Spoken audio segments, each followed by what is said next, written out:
జరుపుకోకూడదు. పుట్టినరోజు జరుపుకునేటటువంటి వ్యక్తి ఆ రోజు తెల్లవారుజామున నిద్ర లేచి అభ్యంజన స్నానం చెయ్యాలి. అంటే ఒంటికి నూనె వ్రాసుకుంటే అలక్ష్మి పోతుంది. ఆ నూనె అలదుకొని తలస్నానం చేస్తారు. చేసే ముందు పెద్దవాళ్ళు తల మీద నూనె పెట్టి ఆశీర్వచనం చేయడం, వెన్నుపాము నిమరణం ఆచారంగా వస్తోంది. ఆ స్నానం చేసిన తరువాత ఇష్టదేవతని ఆరాధన చెయ్యాలి. ఇంట్లో కులదైవం ఇష్టదైవం ఉంటారు. ఆ కులదైవాన్ని ఇష్టదైవాన్ని ఆరాధన చెయ్యాలి.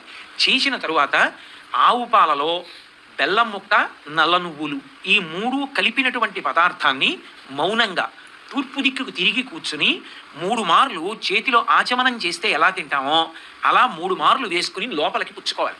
3 మార్లే. ఎందుచేత అంటే నల్ల నువ్వులు, బెల్లం, ఆవు పాలు కలిసినటువంటి పదార్థాన్ని 3 మాటలు పుచ్చుకుంటే వచ్చే పుట్టినరోజు లోపల ఏదైనా గండకాలం ఉంటే తొలగిపోతుంది అని. కాబట్టి ఈ 3 పదార్థములు కలిసినటువంటి దాన్ని చేతిలో వేసుకుని 3 మార్లు పుచ్చుకోవాలి.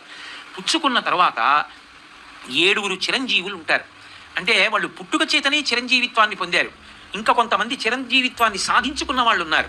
సాధించుకున్న వాళ్ళు కాదు, పుట్టుకతో చిరంజీవులైన వాళ్ళు. అశ్వత్థామ, బలి, వ్యాసుడు. అశ్వత్థామ, బలి, వ్యాసో హనుమాంశ్చ విభీషణ. హనుమంతుడు, విభీషణుడు, కృపాచార్యుడు, పరశురాముడు. వీళ్ళ 7 కూడా సప్తైతే చిరజీవిన, పుట్టుకతే చిరంజీవులు. ఈ 7 పేర్లు మనసులోనన్నా స్మరించాలి, పైకన్నా చెప్పాలి. ఆ రోజున తల్లిదండ్రులకి, గురువు గారికి తప్పకుండా నమస్కారం చేసి వాళ్ళ ఆశీర్వచనం అందుకోవాలి. మీ ఇంటికి దగ్గరలో ఏ దేవాలయం ఉంటే ఆ దేవాలయాన్ని దర్శనం చెయ్యాలి. చక్కగా మృష్ణాన్న భోజనం చెయ్యవచ్చు. రాత్రి మాత్రం బ్రహ్మచర్యాన్ని పాటించాలి. పుట్టినరోజున బ్రహ్మచర్య దీక్షకి విరుద్ధమైనటువంటి సాంసారికమైన కార్యక్రమాల్ని నిర్వహించకూడదు. అలా ఉంటే ఆ రోజు పుట్టినరోజుని సక్రమంగా చేసుకున్నాడు అని చెప్తారు. తన శక్తి కొలది దాన ధర్మాలు నిర్వహించాలి. తనకి ఐశ్వర్యం ఉందా, దానం చేస్తాడు. తనకి ఐశ్వర్యం లేదు, గోగ్రాసం అంటారు. చేతి నిండా కాసిని పచ్చగడ్డి పరకలు పట్టుకెళ్ళి ఒక ఆవుకి తినిపించి ప్రదక్షిణం చేసి నమస్కరిస్తే చాలు.